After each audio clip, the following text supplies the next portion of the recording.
నేర్చుకోవాలి అంటే ఎంత ఉంటుందండి? మహాసముద్రం అంత ఉంటుంది. జకర్యా గ్రంథంలో 1వ అధ్యాయము ఏ రాజు కాలంలో ఇతను జీవించి ఉన్నాడు అంటే దర్యావేషు. మీకు గుర్తున్నాడా దర్యావేషు?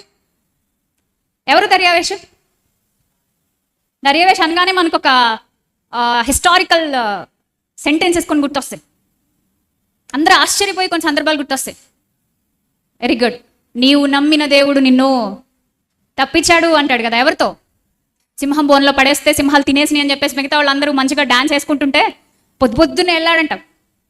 దానియేలు దానియేలు బతికే ఉన్నావా అనట్లేదు. ఏమంటున్నాడు అక్కడ? ఎంత బాగుంటుందండి అసలు మాట. దానియేలు ఉన్నావా పోయావా అనట్లేదు. ఏమంటున్నాడు?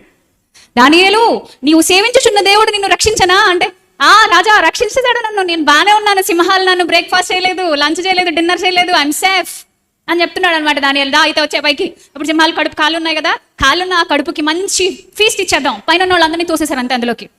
ఎవరైతే పక్కవాడిని గోయి తీసి అందులో కప్పెట్టాలనుకుంటాడో వాడు ఆ గోతులోనే పడతాడు అన్నదానికి నిదర్శనం సంవత్సరాల క్రితం మనకు జరిగినటువంటి చరిత్ర. దానియేలును తోసేద్దాం అనుకున్నారు, గుంట్లో పడేద్దాం అనుకున్నారు. బైబిల్ ఏనాడో చెప్పింది, యేసుప్రభు వారే సాక్షాత్ తన నోటితోని చెప్పారు, గొయ్యి తీసేవాడు ఏదైతే నువ్వు ఇతరులకు చేద్దాం అనుకున్నావో నెత్తి మీదకి వస్తుంది వచ్చిన వాళ్ళకి. అంటే ఇప్పుడు ఆ కాలం నాటి రాజును గుర్తు చేయడానికి నేను మీకు ఈ స్టోరీ అంతా చెప్తున్నా. ఆ రాజు కొంచెం కనికరం దయ కలిగిన వాడు. ఆ రాజకాలంలో ఉన్న ప్రవక్త జకర్యా ప్రవక్త.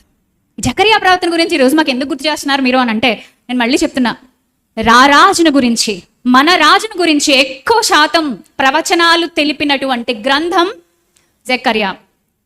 ఇక్కడ ఇప్పుడిప్పుడే మేము క్రైస్తవ్యంలోకి వచ్చామండి, మాకు పెద్దగా ఏం తెలియదు అనేవాళ్ళు